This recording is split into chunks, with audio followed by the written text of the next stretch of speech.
프랙탈의 신체 동작을 알아맞히는 훈련. 소매틱 프랙탈. 세상에는 이상한 현상들이 있습니다. 예를 들어 1분은 60초이고 1시간은 60분이며 60년은 한 번에 60갑자 생년일시가 돌아옵니다. 크고 작은 구조 속에서 뭔가가 반복됩니다.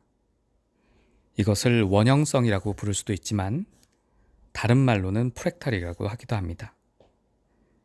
나뭇잎 잎맥 구조는 그 나무의 잎자루와 나무 가지의 형상과도 동일합니다. 아기의 얼굴은 부모의 얼굴을 닮죠. 그러한 닮음은 부모의 부모 속에도 있고 대대로 이어집니다. 어릴 때 보인 성격이 성인 후 인생 전반에 걸쳐 발견됩니다. 쓰던 물건 정리 방법, 문양을 넘어 사람을 대하는 방법까지도 이렇게 패턴이 반복되는 현상도 프랙탈이라고 부릅니다. 자, 이런 식의 프랙탈 현상을 어디에 이용하면 유용할까요? 삶에서 이해하기 어려운 현상을 만날 때가 있습니다. 예를 들어 어렵고 큰 데다 복잡하기까지 해서 한눈에 들어오지 않는 문제 현상이 있다고 칩시다. 모든 일은 본디 그 자체가 어려운 경우는 없습니다. 감각적으로 인간의 이해를 넘어서기 때문에 이해할 수 없을 뿐입니다. 그냥 그렇다고 믿어봅시다. 이것을 다루기 쉬울 정도로 작은 부분으로 분리해서 바라보면 어떨까요? 그 작은 부분에 전체가 가진 모든 속성이 그대로 내재되어 있다면 지금껏 그랬던 것처럼 구태여 전체를 붙들고 고심할 필요가 사라집니다. 충분히 다룰 만한 작은 크기로 전체를 충분히 이해할 수 있다면 문제는 쉬워집니다. 어딘가 차이가 있다면 그건 일단 이렇게 현상을 이해한 다음에 살펴보도록 합시다. 지금은 전체가 가진 속성과 부분이 가진 속성 중 공통된 부분을 알아차리는 것이 먼저입니다. 프랙탈은 지름길이 되어줍니다. 프랙탈의 신체 동작을 알아맞히는 연습. 1. 어떤 모양을 떠올립니다. 2. 상대방이 볼 수 없도록 눈을 감도록 요구한 상태에서 손으로 그 모양을 만듭니다. 3. 상대방이 지켜보는 가운데 손만이 아니라 몸을 움직여 복잡한 행동 패턴을 만듭니다. 4. 보여주지 않았던 본래의 모양이 무엇인지 맞춰보게끔 합니다. 5. 역할을 받고 다시 처음부터 진행합니다.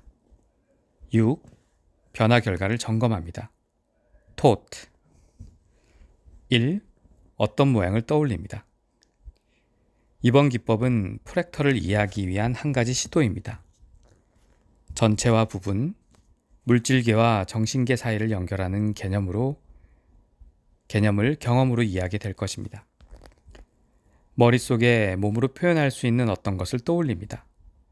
구체적인 물건일 수도 있고 어떤 현상일 수도 있습니다. 지금은 연습 단계입니다.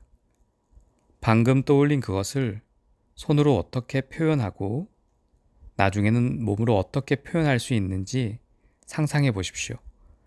무엇을 표현하든 자유입니다. 그렇지만 아직 프랙탈에 대한 경험과 이해가 깊지 않은 만큼 쉽게 시작하고 몇 차례 반복하면서 깊이를 더해 가도록 합시다. 지금은 구체적인 대상으로 떠올리는 정도에서 시도하도록 합시다. 2. 상대방이 볼 수 없도록 눈을 감도록 요구한 상태에서 손으로 그 모양을 만듭니다. 상대방의 역할은 객관적 관찰자로서 나의 표현을 이해할 수 있는지 확인해 주는 것입니다. 머릿속 생각을 얼마나 구체적으로 표현해낼 수 있는지가 이번 경험에서의 관건입니다. 이를 위해 관찰자는 뒤돌아서서 눈을 감습니다. 나의 표현을 준비하는 동안 보지 않도록 합니다. 그동안 나는 머릿속에 떠올린 대상을 손으로 만들어 표현해 보면서 계속 다듬어 갑니다. 손으로 그 모양을 흉내낼 수도 있고 찰흙으로 그 모양을 빚어 만들어가는 신용을 할 수도 있고 그림자로 만들어 표현할 수도 있습니다. 손으로 그 모양을 표현하는 것이 제대로 될 때까지 연습합니다. 주의할 것은 손동작과 머릿속에 떠올린 것을 상대방에게 알리지 않는 것입니다. 3. 상대방이 지켜보는 가운데 손만이 아니라 몸을 움직여서 복잡한 행동 패턴을 만듭니다. 이번에는 관찰자가 바라보는 상태에서 시도합니다. 방금 손으로 표현한 것을 온몸을 움직여서 표현합니다. 시작하기 전에 어떻게 할지 잠깐 생각하는 시간이 필요할 것입니다. 이때 앞 단계에서 시도한 손의 움직임과 동일한 패턴의 움직임을 만들도록 합니다. 손의 움직임과 조화를 이룬 몸의 움직임을 만드는 것입니다. 손으로 시도한 패턴이나 처음 떠올린 마음속의 것보다 좀 더 복잡하게 표현해도 괜찮습니다. 본디 손보다 몸에 있는 관절이 훨씬 많지 않나요? 대신 처음 떠올린 그것과 본질이 달라지지 않도록 주의합니다. 지금 나를 관찰하는 상대방이 이해할 수 있나요? 이번 단계의 핵심은 나의 표현을 상대방이 관찰해서 맞힐 수 있게 하는 것입니다. 4.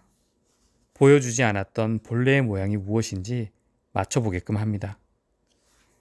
내가 표현한 것을 상대방이 어떻게 이해했는지 확인하는 단계입니다. 우선 이번에서 만든 손동작이 무엇이었는지 맞춰보게 합니다. 아직까지 손으로 어떤 동작과 모양을 만들었는지 밝히지 않았습니다.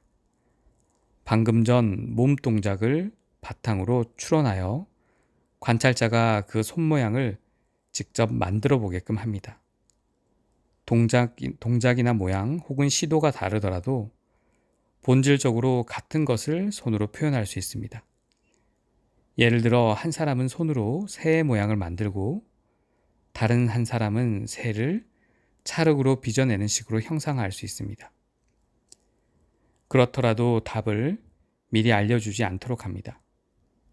그렇더라도 관찰자가 맞힐 수 있도록 돕는 것이 목표입니다.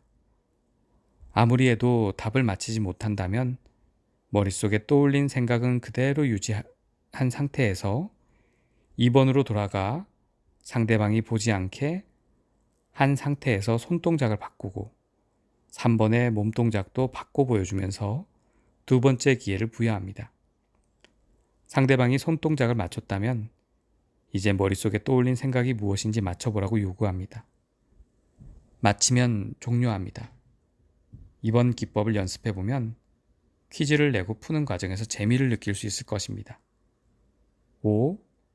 역할을 바꿔 다시 처음부터 진행합니다. 역할을 바꿔서 교대로 실시합니다. 가능하면 3에서 5회 정도 반복해서 진행하는 것도 좋습니다. 반복하는 과정이 훈련이기 때문입니다.